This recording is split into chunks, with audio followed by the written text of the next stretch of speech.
우리는 늘 기다리는 삶을 살고 있습니다. 우리 성도님들은 최근에 뭘 많이 기다리고 계신가요? 내가 제일 기다리고 있는 게 뭡니까? 겨울을 기다리시나요? 네. 무언가를 기다리고 있어요. 그렇죠? 예. 시험 본 아이들은 합격 통지 기다릴 거고, 또 결혼할 자녀가 있는 가정은 짝을 기다릴 거고, 또 결혼을 시키고 나면 자식을 또 기다릴 거고, 늘 기다리는 삶이 우리 인간의 모습입니다. 특별히 사랑하는 대상을 기다리는 거죠. 그렇습니다. 어떤 젊은이가 자기 사랑하는 애인을 한 자리에서 7시간이나 기다렸대요. 많이 기다렸죠? 7시간 기다리다가 자정 12시 막차에도 오지가 않았어요. 그래서 이제 그때 통행금지가 있었던 때라 파출소에 가서 야간 통행증을 끊어가지고 집으로 어두운 밤길을 걸어가면서 속으로 쭝얼거렸대요. 뭐라고 그러냐면, 못 오는 사람은 나보다 속이 더 탈 거야. 그러면서 갔다고 그래요. 자, 기다리는 마음은 어떨까요? 설레임도 있을 거고, 기다리는 마음은 참 좋은 것 같습니다. 자, 그런데 오늘 성경을 보면서 다윗은 누구를 기다렸는가? 자, 우리 1절을 한번 읽어볼까요? 1절 시작. 내가 여호와를 기다리고 기다렸더니 귀를 기울이사 나의 부르짖음을 들으셨도다. 예, 다윗은 어려운 곤란한 중에서 기다린 것은 하나님을 기다렸습니다. 여기 기다리고 기다렸다는 말은 기다리는 중에 또 기다렸다는 거죠. 굉장히 인내하면서 오랜 시간 동안 그 하나님을 기다리는, 한번 연상을 해볼까요? 기다리고 여호와를 기다리고 기다렸습니다. 여러분들의 신앙생활 가운데 정말 하나님을 목마르게 기다려 적이 언젠가요? 정말 하나님 막 그 목이 타게 기다린 적이 언젠가요? 17절에 보면, 마지막 절에 보면, 그래서 이렇게 고백합니다. 나는 가난하고 궁핍하오나 주께서는 나를 생각하시오니 주는 나의 도움이시오 나를 건지시는 이시라. 나의 하나님이여 지체하지 마소서. 여기 보십시오.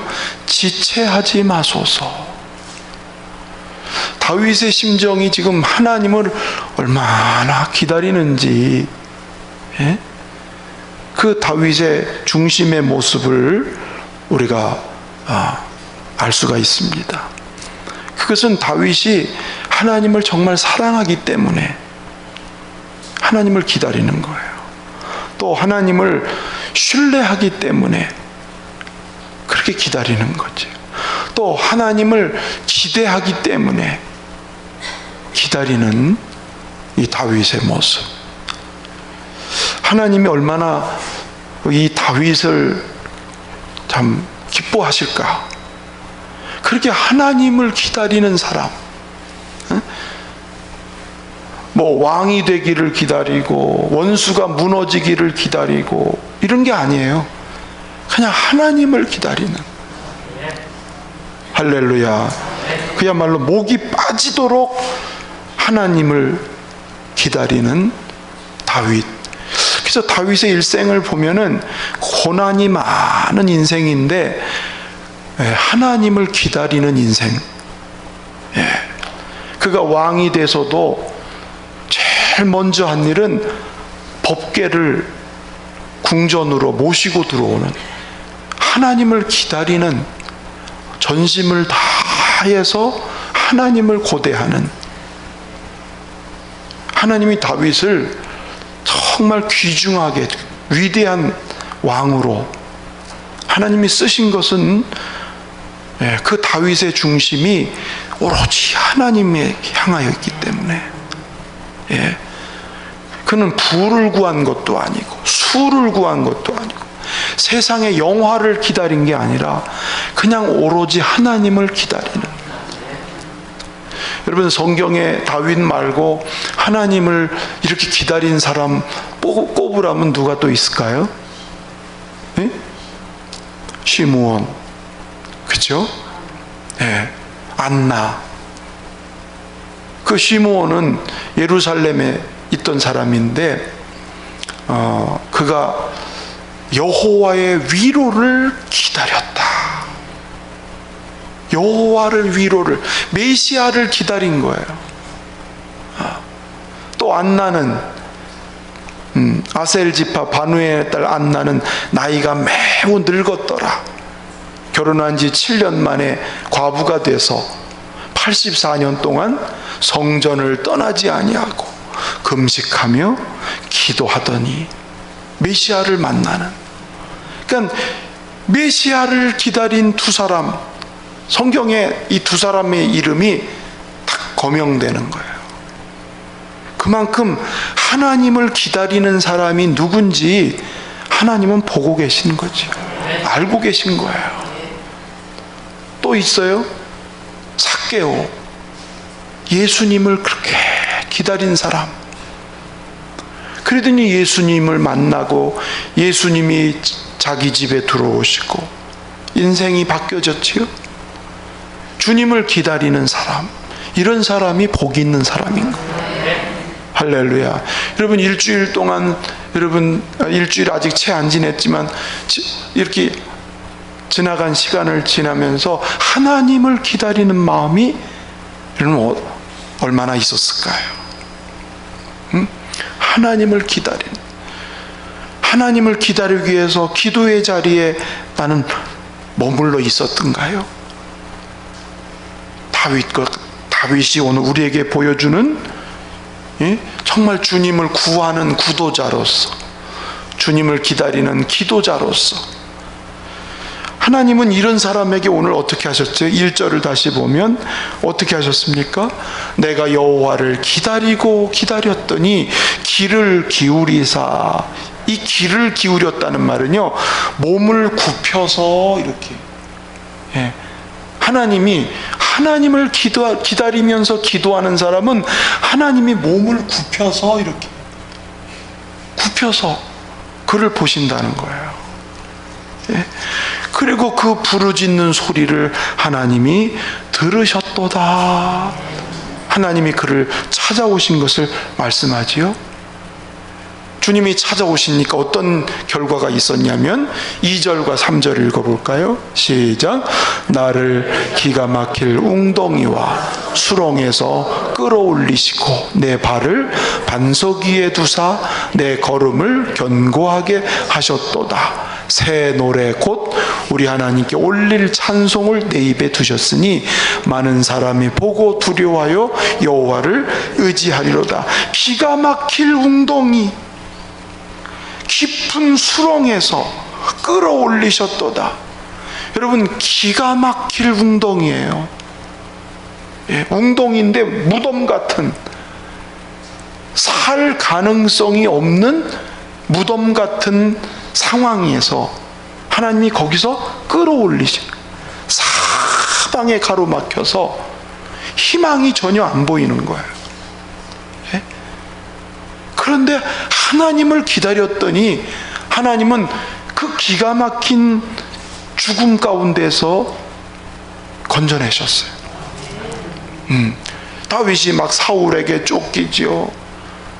심지어는 다른 나라에 망명을 갔는데 그곳에서도 자기는 위험인물로 사람들이 자기를 감시하고 위협하지요. 막 그런 어려운 사면 초가의 상황, 어디로 가야 될지를 모르는 거지. 그런 기가 막힌 곳에서 하나님이 그를 끌어올리죠. 견인해서 올리셔. 제가 서대문 형무소를 한번 가봤는데요. 서대문 형무소에 고문하는 자리, 유관순 열사 고문하던 곳, 이런 데를 가봤어요.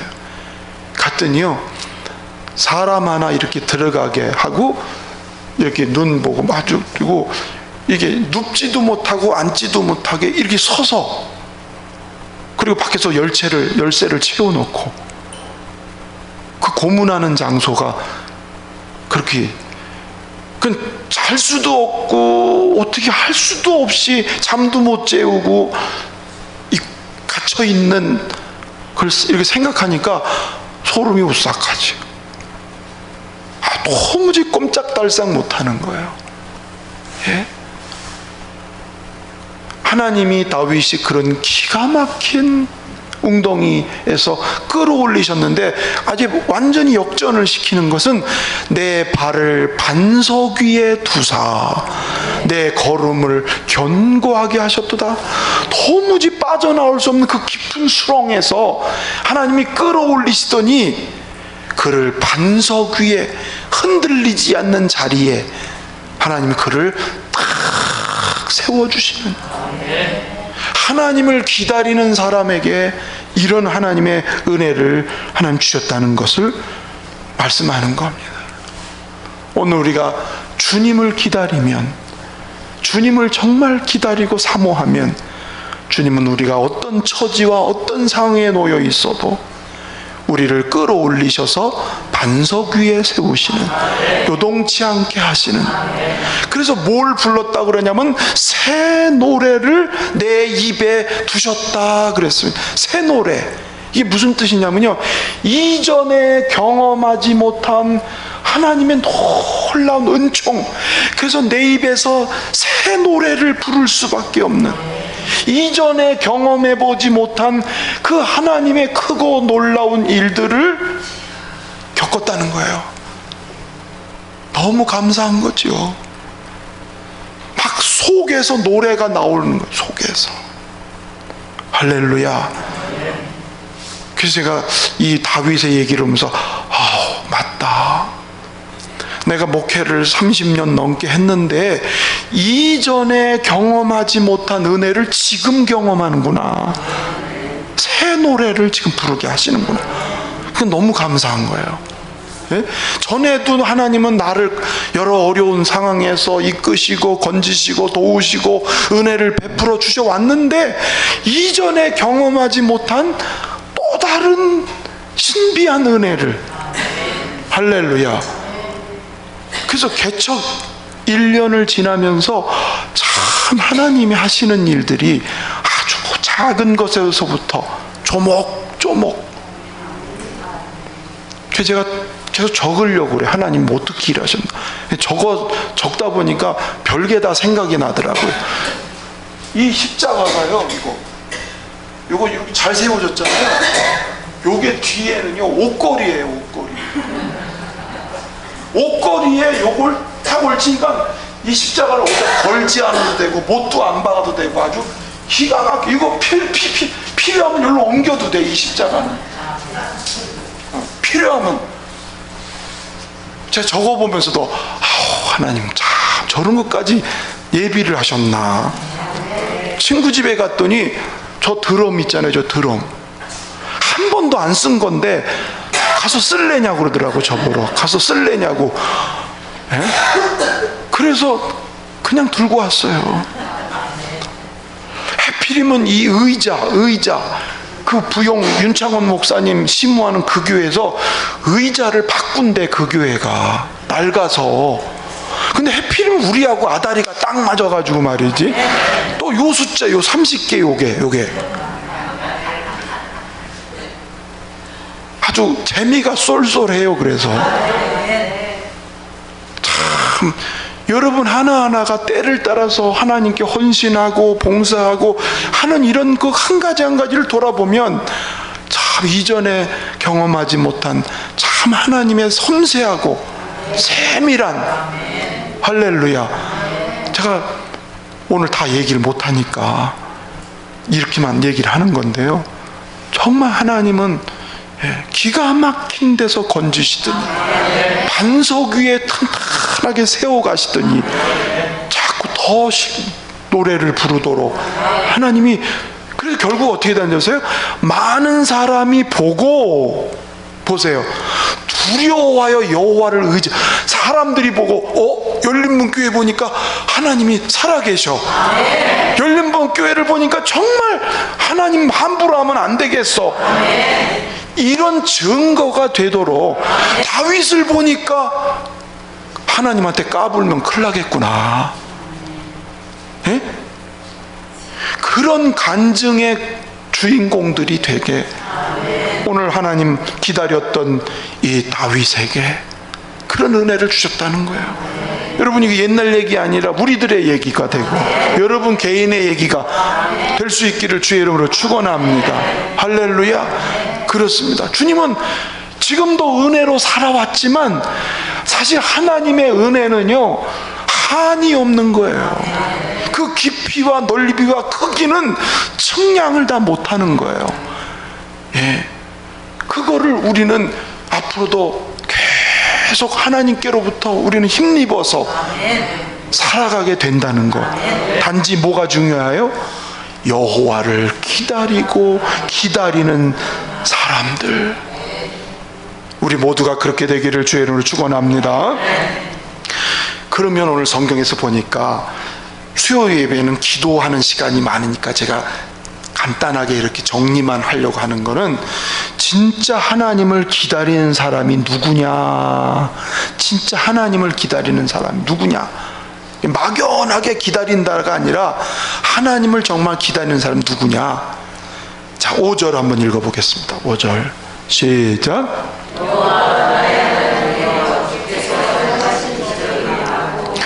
우리를 향하신 주의 생각도 많아 누구도 주와 견질 수가 없나이다. 내가 널리 알려 말하고자 하나 너무 많아 그 수를 셀 수도 없나이다. 아멘. 뭐냐면 하나님이 하신 일을 잊어버리지 않는 사람이 있지요. 사실은요, 우리가 그런 얘기 종종 해요. 은혜는 쉽게 잊어버리고 안 좋은 거는 굉장히 오래 기억하고 살고, 사람이 그래요.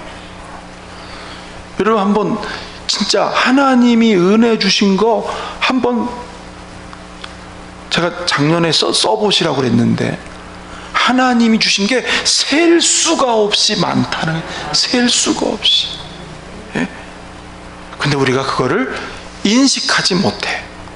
하나님이 이렇게 은혜 주셨다는 거를 우리는 그냥 뭐 당연한 거지, 뭐 그건 뭐 특별하게 뭐 이게 아니에요. 여러분, 내가 살아오는 그 한 걸음 한 걸음, 내가 경험하는 작은 거 하나하나가 우연이 아니고 하나님이 다 한 걸음씩 하신다는 거예요. 여러분, 그거를 생각하다 보면, 그래서 정말 하나님이 하신 게 너무너무 크고 많은 거예요.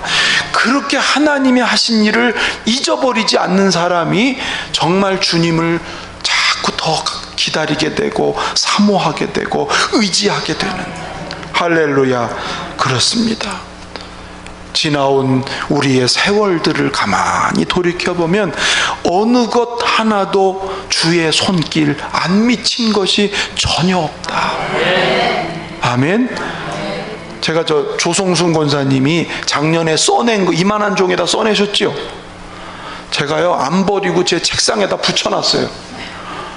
하나님의 은혜를 써오라고 그랬더니요, 이만한 종에다가 빼곡하게 써가지고 가져오셨더라고. 근데 내가 너무 귀해서 안 버리고 내 책상 앞에다 딱 붙여놔 버렸어요. 나중에 또 보려고.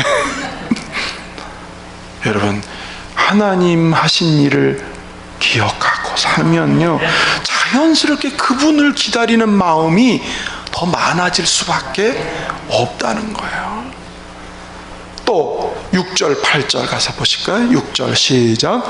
주께서 내 길을 통하여 내게 들려주시기를 제사와 예물을 기뻐하지 아니하시며 번제와 속죄제를 요구하지 아니하신다 하신지라. 8절 나의 하나님이여 내가 주의 뜻 행하기를 즐기오니 주의 법이 나의 심중에 있나이다 하였나이다. 자, 여기 보시면 다윗이 주의 뜻 행하기를 즐거워합니다. 뭘 즐거워했다고요?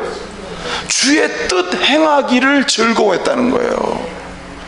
그 앞에 보면 번제와 무슨 제사와 뭐 이런 것들을 쭉 얘기하면서 하나님은 번제 제사를 무시하는 게 아니라 번제 희생의 제사를 드리고 예배를 드리는 거 이거 중요하지만 그보다 더 중요한 게 뭐냐면 주님의 뜻을 행하려고 하는, 주님의 뜻을 기쁘게 행하려는 그 마음을 하나님이 더 귀하게 보신다는 거예요.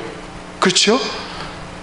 다윗의 마음이 하나님은 그냥 겉으로 예배드리고 겉으로 이러고 끝나는 게 아니라 실제로 하나님의 뜻을 즐거워하면서 주의 법이 나의 심중에 있나이다 그랬잖아요. 이건 뭐예요? 주님이 나에게 말씀 주시거나 주님이 나에게 감동을 줄 때 반응하여 보이는 사람, 그게 주님 뜻을 즐거워하는 사람이에요. 여러분 보십시오. 하나님의 말씀을 듣거나 아니면 성령의 감동이 있을 때 거기에 작은 것에도 자꾸 반응하는 사람은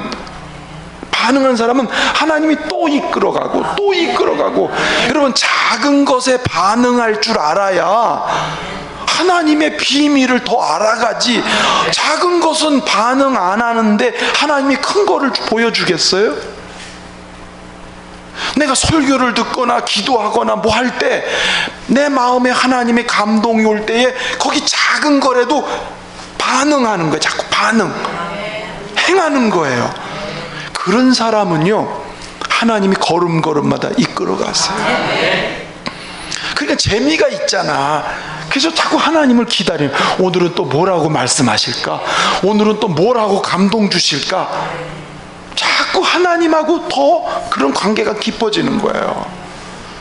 목회하면서 참 희열을 느낄 때가 언제냐면 기도하다가 누구를 만나야 되겠다 이런 감동이 마음에 그냥, 그럼 꼭 그런 때는 우리 집사람한테도 비슷하게 감동이 비슷하게 와. 나도 그 생각했는데. 그러면 그날 신방 딱 가면요, 신방 갔더니 그곳 그 가정에 그 사람에게 정말 중요한 것 때 만나게 하시고, 그때 참, 또 이럴 때도 있어요. 우리가 뭐가 딱 떨어져 가지고 이게 필요한데 이렇게 하고 있는데 누가 그거를 딱 갖다 놓네. 또 그분도 감동을 받았나. 그때 보면 하나님은 기가 막히게 때를 맞춰서 일하시는구나. 여러분, 그러니까 하나님의 역사를 너무 거창하게 조국의 통일과 민족의 번영 이런 거 아니고 작은 데서부터 주님은 우리에게 감동하세요. 감화를 주세요. 그때 아멘 아멘 아멘 이렇게 반응하는 사람은 하나님을 즐거워하기 때문에 하나님을 자꾸 기다리게 되고 또 만나게 되고 이런 역사를 경험하게 된다는 거예요. 믿으시면 아멘. 특별히 오늘 다윗은 9절 10절에 보면은요, 자, 읽어볼까요? 시작. 내가 많은 회중 가운데에서 의의 기쁜 소식을 전하였나이다. 여호와여, 내가 내 입술을 닫지 아니할 줄을 주께서 아시나이다. 내가 주의 공의를 내 심중에 숨기지 아니하고 주의 성실과 구원을 선포하였으며 내가 주의 인자와 진리를 많은 회중 가운데에서 감추지 아니하였나이다. 다윗이 주의 뜻을 즐거워하는 것 중에 뭘 즐거워하냐면 하나님이 베풀어 주신 은혜를 감추지 않고 말한다는 거예요. 사람들한테 이렇게 얘기하는 거. 하나님이 자기를 세운 목적이 바로 그렇게 하나님을 증언하고 하나님을 드러내는 것을 하나님이 기뻐한다는 것을 알기 때문에 다윗은 그것을 망설이지 않고 감추지 않고 그거 하겠다는 이런 고백을 하는 거예요. 하나님 보실 때 다윗이 참 귀하게 보시겠죠. 하나님이 기뻐하는 일을 위해서 자기는 망설이지 않겠습니다. 이게 다윗의 심정이거든. 할렐루야. 그래요. 하나님을 기다리는 사람. 어떤 사람이라고요? 내게 주신 은혜를 잊어버리지 않고 자꾸 기억하고 감사하는 사람. 또 어떻게 하는 사람? 하나님의 법을 즐거워 지키는 사람. 하면 하나님의 감동을 따라서 즐거이 사는 사람. 하나님, 그 사람은 하나님 만나주세요.